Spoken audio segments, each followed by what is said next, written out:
بہت بڑی مصیبت پھیلی ہوئی ہے سارے سرحد میں کہ بیٹیوں کو وراثت میں کوئی حصہ نہیں دیتا.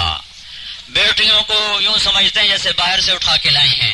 جس ماں نے بیٹے کو جنا اسی نے بیٹی کو جنا. جس پانی سے بیٹا بنا اسی پانی سے بیٹی بنی.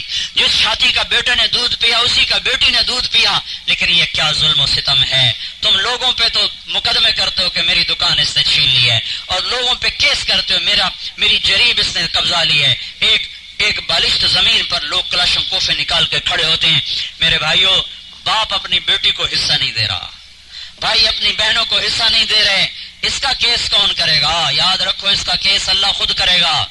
یہ مقدمہ اللہ خود قائم کرے گا کہ میرا قرآن کہہ رہا تھا للذکر مثل حظ الانثیین, جتنا ایک بیٹے کا ہے اس کا آدھا ایک بیٹی کا ہے, تو تم نے بیٹی کو کیوں نہ دیا؟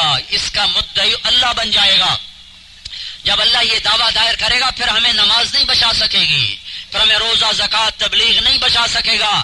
اس لیے میں یہ بات 2 دن سے بھولا ہوا تھا, آج مجھے یاد آئی ہے. میں پھر کہہ رہا ہوں میرے بھائیو, وراثت کا علم آدھا علم ہے.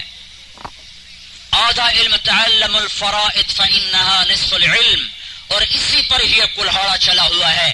بڑے بڑے نیک گھرانوں میں بس بیٹی کو جو سامان دے دیتے ہیں بس وہی کچھ ہے, حصہ نہیں دیتے. دو اپنی بیٹیوں کو سامان بھی دو, ان کی شادیاں بھی کرو. اللہ کے نبی نے فرمایا اللہ نے جس کو 2 بیٹیاں دی یا 2 بہنیں دی اس نے ان کی پرورش کی, پروان چڑھایا, ان کی شادی کی, اور شادی کے بعد بھی ان کا خیال رکھا, اور ان کا خیال کرتے کرتے اس کو موت آ گئی تو اس پہ جنت واجب ہو گئی.